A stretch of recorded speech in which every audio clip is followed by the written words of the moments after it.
Next is timing of surgical intervention after percutaneous catheter drainage in step-up approach of severe acute pancreatitis. Sunil Shenvi. Respected chairpersons, ladies and gentlemen, good morning. I will be presenting a paper on timing of surgical intervention after percutaneous catheter drainage in step-up approach of severe acute pancreatitis.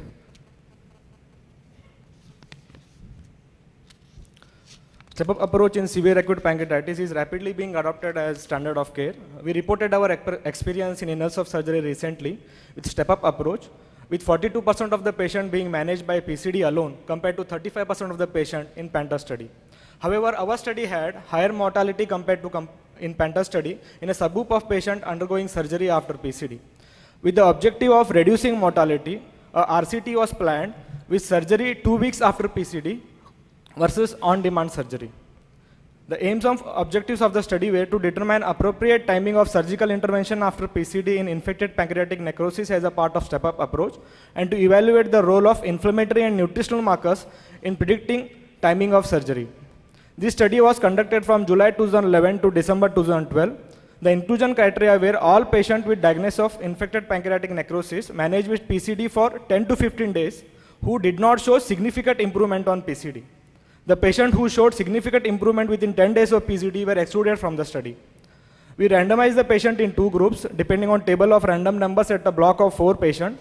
Group A consisted of patient surgery at 2 weeks after PCD, and Group B patient, they were managed with PCD beyond 15 days if no significant deterioration was there, and surgery was done on demand.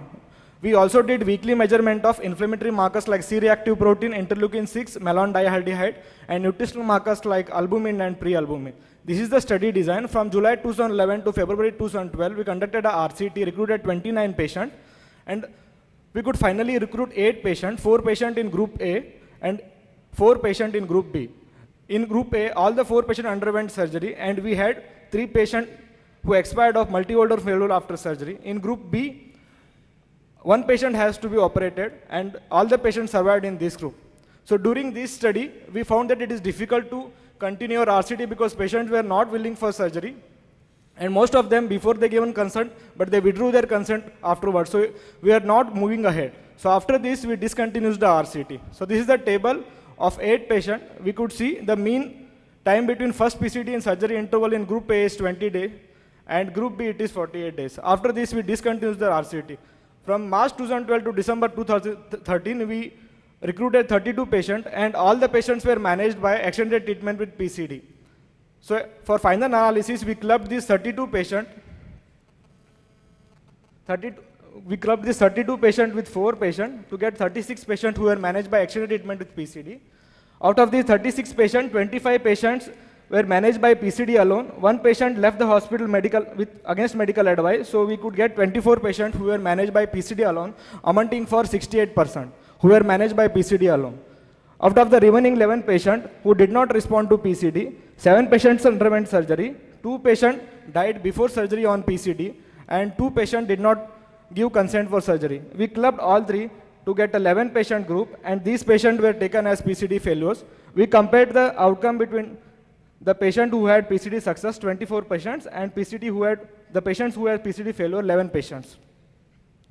Compared to the factors affecting the outcome in this group of patients, so when we looked at the patient who had PCD failure, there was higher incidence of alcohol abuse in patient who had PCD failure. The patient who had PCD failure had high mean ICU stay, and they had higher incidence of hypocalcemia at admission. These were statistically significant. The patient who had PCD failure had high initial mean Apache score, which was statistically significant. When we looked at the CT finding of these patients for extent of necrosis and site of necrosis, we could find there was no difference in the percentage of complete necrosis, the presence of extrapancreatic necrosis, or site of necrosis.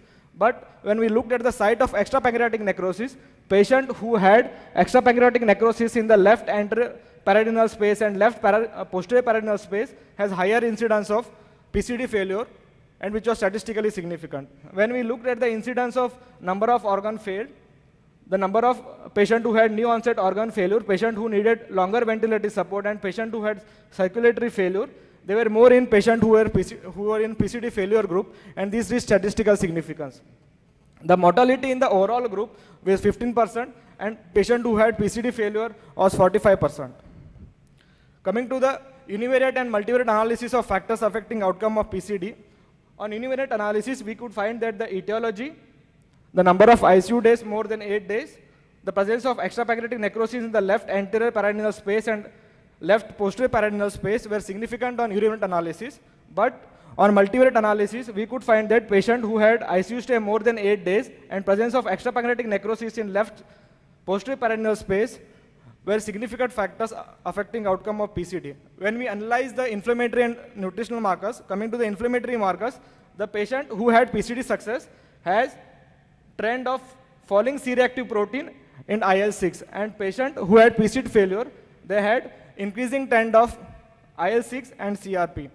When we looked at MDA, MDA did not give a particular trend, but the patient who had PCD failure had a higher initial MDA level. When we saw at nutritional markers, patient who had PCD failure had lower baseline serum albumin, and the raise in the serum albumin was lower compared to patient who had PCD success. When we looked at the pre-albumin, there was no particular trend. Coming to the discussion, present study included difficult subgroup of infected pancreatic necrosis who were on PCD but did not show significant improvement or deterioration. This is the first study to describe the role of inflammatory and nutritional markers predicting PCD success. So in this graph, we can see that our study has highest success rate compared to all previous reported studies, and this is basically because we could delay the surgery by 46 days compared to lesser number of days in the previous studies. So respected chairperson, to conclude, when we randomized first stage patient, operative mortality was 75% at 2 weeks after PCD. We were unable to continue randomization. In the rest of the patients, 68% of the patient did not require surgery and they were managed by PCD alone. We noticed a trend in inflammatory and nutritional markers towards prediction of timing of surgery, and timing of surgery could not be fixed and need to be tailored depending on patient's response to PCD. Thank you for patient hearing.